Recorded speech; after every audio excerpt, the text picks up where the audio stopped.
Large sample का most important question आज हम करने वाले हैं, लेकिन जिन बच्चों ने पार्ट 1 नहीं देखा है पहले आप पार्ट 1 देखिए, उसको देखने के बाद आपको समझ आएगा। A random sample of 200 villages was taken from Saharanpur district and the average population per village was found to be 420 with a standard deviation of 50।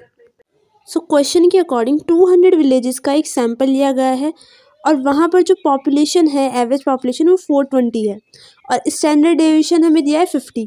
एक दूसरा सैंपल भी लिया गया है, another random sample of 200 villages from the same district gave an average population of 480 per village with a standard deviation of 60.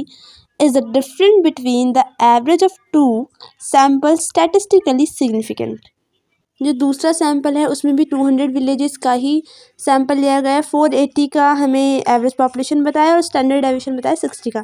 अब हमें क्या निकालना है, हमें difference between the average of the two samples statistically significant, ये difference निकालना है जिससे कि हमें पता चल जाए कि स्टैटिस्टिकली सिग्निफिकेंट है कि नहीं। तो चलिए इसको जल्दी से सॉल्व करते हैं।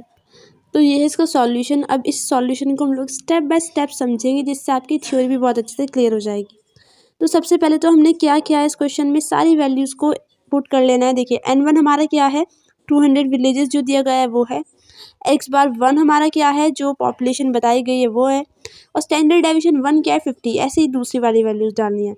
फिर हम पढ़ते हैं let us have the null hypothesis HO that there is no significant difference between mean population of the two samples। देखिए सारी वैल्यूज को पुट करने के बाद हमारा जो मेन स्टेप आता है वो होता है हाइपोथेसिस, जिसमें हमें नल हाइपोथेसिस को, जिसको हम HO से डिनोट करते हैं, वो हमें सेट करना होता है। नल हाइपोथेसिस का मतलब क्या है, देखिए मैंने यहाँ पे थ्योरी में भी लिखा है कि हम लोग ये मान लेंगे that there is no significant difference between mean population of two samples, यानी इन दोनों सैंपल्स के बीच में कोई सिग्निफिकेंट डिफरेंस नहीं है। हाइपोथेसिस सेट करने के बाद हम हमारा फॉर्मूला लगाएंगे। तो फॉर्मूला क्या है, standard deviation x1 minus x2 equals to under root standard deviation 1 upon n1 plus standard deviation 2 upon n2 and also whole square भी है। अब इस फॉर्मूले को लगाने के बाद हम सारी वैल्यूज को पुट करेंगे और इसको सॉल्व करेंगे। देखिए स्टैंडर्ड डेविएशन 1 हमारा क्या है, 50 है, वो मैंने रख दिया है यहाँ पर।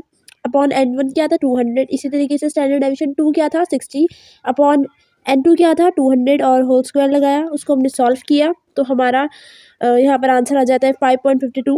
अब सिग्निफिकेंस रेशियो जेड टेस्टिंग हम यहाँ पर करेंगे। उसका फॉर्मूला है x बार 1 माइनस x बार 2 upon standard deviation x1 minus x2। उसको सॉल्व करके आंसर आ जाएगा हमारा 10.87।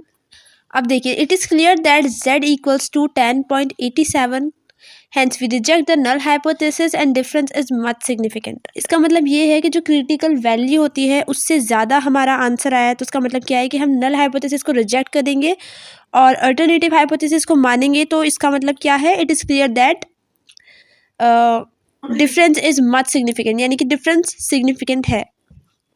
आप लोग इस सॉल्यूशन का जल्दी से स्क्रीनशॉट ले लीजिए और खुद से इसको सॉल्व कीजिए। अगर आपको कुछ भी डाउट होता है तो आप मुझे कमेंट में ज़रूर लिखिएगा, मैं आपके सारे डाउट्स को सॉल्व करने की कोशिश करूँगी एंड आई एम श्योर कि आप लोगों को कॉन्सेप्ट क्लियर हो गया होगा।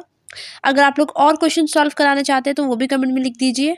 अगर इस वीडियो से आपकी थोड़ी भी हेल्प हुई है तो आप इस वीडियो को लाइक कीजिए, शेयर कीजिए और चैनल को सब्सक्राइब कीजिएगा।